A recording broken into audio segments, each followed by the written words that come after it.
اقبال کے بعد اردو شعر و ادب میں راشد جیسی توانا آواز کسی کی نہیں ہے۔ راشد ایسے ٹیبوز کو چھوتا ہے جن کے بارے میں گفتگو جو ہے ہماری سوسائٹی میں نہیں ہوتی تھی، اور اب سوچیں یہ کس زمانے میں کہ روایت جنازہ خدا اپنے سورج کی چھتری تلے کھڑا باپ آدھا یا تنہا، اس طرح کرتے۔ اب یہ ایسے مضامین ہیں کہ جن کو ہم ایسے چھو کر گزر جاتے ہیں اوپر سے۔ راشد نے پورے قد کے ساتھ ان کا جواب دیا اور اس نے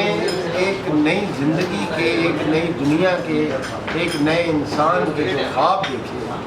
اگرچہ وہ پورے تو کیا ہونے، اب تو یہاں پر ایسا سناٹا کہ اپنا نام یاد آتا نہیں، ایسی تنہائی